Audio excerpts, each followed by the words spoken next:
नमस्कार साथियों, मैं राकेश राजभर आपका पुनः एक बार स्वागत करता हूं मिशन स्वर्णिम भारत चैनल पर।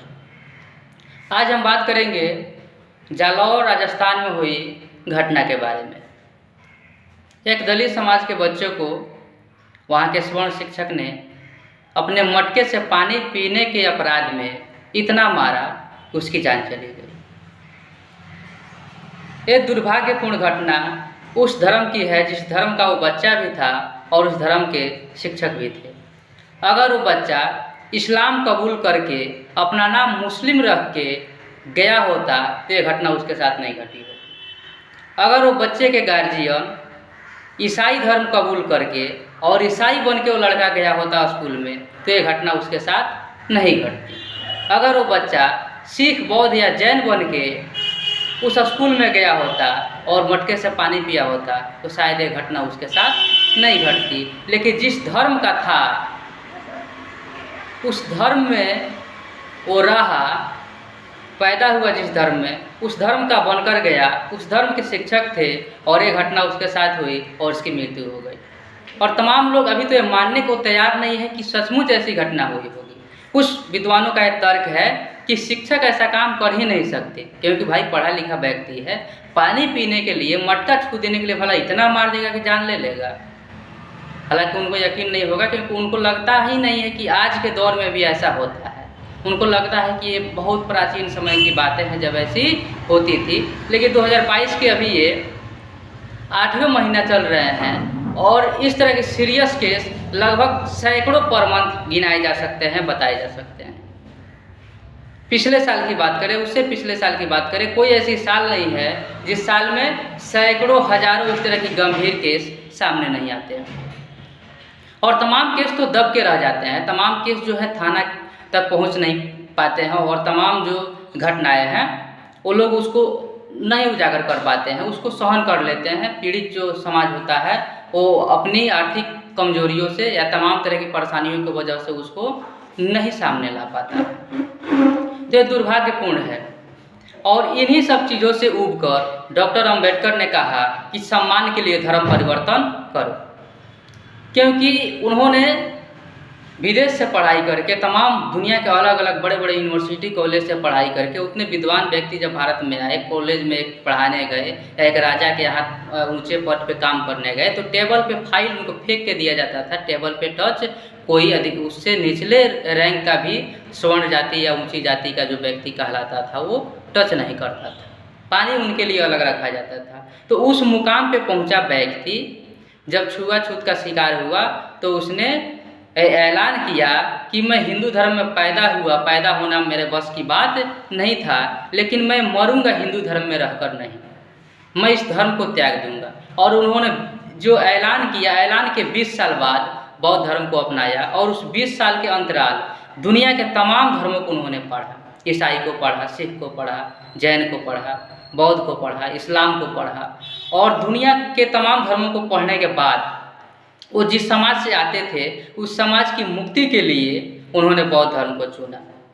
इस्लाम को भी उन्होंने काफ़ी गहराई से पढ़ा और इस्लाम में भी जाति व्यवस्था है, इस्लाम में भी धार्मिक कट्टरता है, ईसाई में भी तमाम तरह की अंधविश्वास भरी बातें हैं। और इस तरह की हर धर्मों में उन्होंने कुछ न कुछ कमियां पाई और उनको मानवता के करीब, इंसानियत के करीब सबसे कोई नज़दीक लगा तो गौतम बुद्ध का विचार लगा, गौतम बुद्ध का उपदेश लगा। और उन्होंने गौतम बुद्ध के विचारों को अपनाया और बौद्ध धर्म को 10 लाख लोगों के साथ स्वीकार किया और दलितों को एक रास्ता दिया कि तुम इस्लाम में जाओगे तो तुम्हें धार्मिक कट्टरता से जूझना पड़ेगा, वहाँ भी तमाम तरह की बुराइयाँ हैं, उससे तुमको जूझना पड़ेगा। ईसाई में जाओगे वहाँ भी तमाम तरह की अतार्किक बातें हैं जो तुम्हें कभी वैज्ञानिक सोच, वैज्ञानिक दृष्टिकोण नहीं देगी।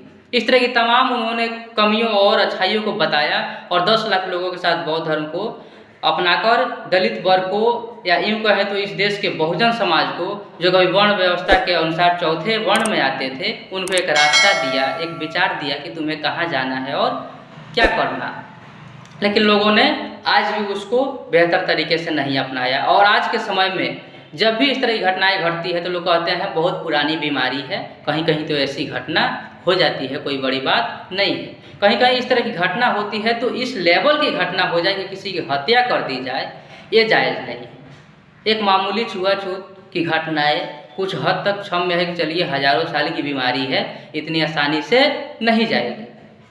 लेकिन मामूली गलती के लिए किसी की जान ले लेना ये मामूली घटना नहीं है। और इस तरह की घटनाओं से बचने के लिए अब इस देश के अनुसूचित जाति अनुसूचित जनजाति के पास एक ही विकल्प है, धर्म परिवर्तन। दूसरा कोई उपाय नहीं है। आज के दौर में भी कोई दलित समाज का व्यक्ति कितना भी पढ़ा लिखा टैलेंटेड हो, कितना भी जानकार हो, कितना भी अच्छे से रहन सहन वाला हो, लेकिन जब वो अच्छा से रहने लगेगा, अच्छा से पढ़ने लिखने लगेगा और अच्छा से कुछ पहन के जब बाहर निकले तो लोग कमेंट कसते हैं, देखिए डोम को कैसे पहन के जा रहा है, देखिए चमार को, देखिए दुसाद को कैसे डीलडौल में है। तो ये जातिगत जो हिंसा है, कोई ज़रूरी नहीं है कि आप लाठी डंडा से मारे तब ये हिंसा है। आप उसकी जाति को लेके तमाम तरह की उत्पीड़न भरी बातें अगर बोल रहे हैं, वो सुने या नहीं सुने, आपस में भी कर रहे हैं, तो कहीं ना कहीं मनु का विचार आपके अंदर है, कहीं ना कहीं मनुवाद जिंदा है, कहीं ना कहीं मनुस्मृति आज भी जिंदा है। मनुस्मृति जिंदा है इसका मतलब ये नहीं कि वो संविधान के रूप में उसको मान लिया जाए तब जिंदा है। मनुस्मृति इसलिए लागू नहीं मान लिया जाएगा कि छैलू सिंह ने जो बच्चे को मारा वो मनुस्मृति सामने टेबल पे रखा था और तब उसमें से प्रेरित होकर मारा। वो चीज़ें आज भले दिखावे के लिए नहीं हो, लेकिन जिसके दिमाग में वो है वो मनुवाद को बढ़ावा दे रहा है।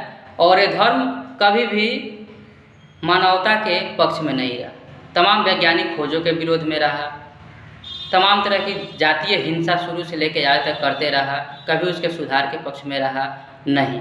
और स्वर्ण समाज जो है मानसिक रूप से बीमार है और अपनी बीमारी का इलाज नहीं खोज रहा है और अपनी बीमारी की दवा वो खाना भी नहीं चाहता है। जो उत्तर प्रदेश की घटना घटी, जो रात के 12 बजे दलित लड़की को जलाया गया, तो वहाँ जो स्वर्ण समाज जो रेपिस्ट थे, जो रेप किए थे, उनके जाति के लोगों ने पंचायत करना शुरू किया कि इसको दोषी नहीं माना जाए, इसको सज़ा नहीं हो। तो कम से कम जो लोग कहते हैं कि इस्लाम में भी तमाम तरह की बुराइयां हैं, मैं किसी धर्म का विश्लेषण यहाँ नहीं कर रहा हूँ, वैसे लोगों को उदाहरण के तौर पे मैं दे रहा हूँ। इस्लाम का जो भी व्यक्ति पकड़ा जाता है दोषी, कम से कम इतना तो जरूर है कि उसके धर्म वाले उसके समर्थन में खड़े नहीं होते, भले उसके विरोध में नहीं बोलते हैं या उसको सजा दिलाने के लिए भले ही सड़कों पे नहीं उतरते हैं, लेकिन इतना तो तय है कि जो इस्लाम के लोग होते हैं उसके समर्थन में नहीं खड़े होते हैं, अपराधी के समर्थन में खड़े नहीं होते हैं। लेकिन दुर्भाग्य इस देश का कि हिंदू धर्म का जो स्वर्ण समाज है वो अपराधी के जाति के पक्ष में समर्थन करता है, अपराधी को बचाने के लिए समर्थन करता है और तमाम दोषों को देखते हुए भी वो समर्थन करता है, क्योंकि उसको लगता है कि स्वर्ण है तो इसकी कोई गलती नहीं है और इसकी गलती कोई है भी तो वो सजा पाने का हकदार नहीं। तो इस देश के दलित बहुजन समाजों को सोचना चाहिए। और ओबीसी तो जातीय हिंसा को उतना ज़्यादा नहीं झेला है, तो जाहिर सी बात है कि इसके अंदर अभी वो चेतना नहीं आएगी कि धर्म परिवर्तन की बातें सोचे, क्योंकि ये अपने अधिकारों से वंचित रह के भी इस धर्म की बोझ को ढोना चाहता है, ये उतना एक्टिव नहीं है।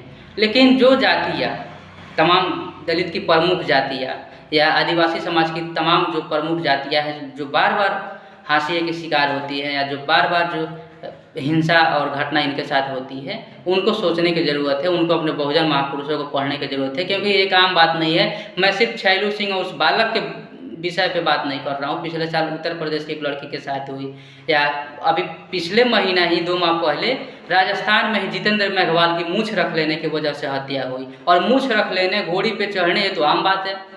तमाम घटनाएं इस देश में घोड़ी पे चढ़ने की वजह से होती हैं, तमाम घटनाएं मूछ रखने की वजह से होती हैं, अच्छे कपड़े पहन लेने की वजह से होती हैं, अच्छी घर बनवा ले तो इस वजह से होती हैं। तो इन समस्याओं का स्थायी समाधान है कि आपको इस धर्म का लेवल अपने पास से हटाना पड़ेगा, क्योंकि वो बच्चा आर्थिक रूप से कमज़ोर था, ये मैटर अब यहाँ नहीं आया। जाहिर सी बात है, निजी स्कूल में पढ़ रहा था तो एक औसत जो लोग होते हैं गरीबी के लेवल में, उनसे तो थोड़ा बहुत बेटर माना जा सकता है। तो घर परिवार से भी जाहिर सी बात है ठीक होगा जो प्राइवेट स्कूल में फ़ी दे के पढ़ा रहा है। तो टीचर ने इसलिए भी नहीं मारा कि वो आर्थिक रूप से कमज़ोर था। तो आप आर्थिक रूप से, कुछ दलित होते हैं जो सोचते हैं कि हम आर्थिक रूप से मजबूत हो जाएंगे तो इस तरह की भेदभाव या इस तरह की अपमानजनक बातों से हम बच जाएंगे, हालांकि ऐसा कुछ नहीं है।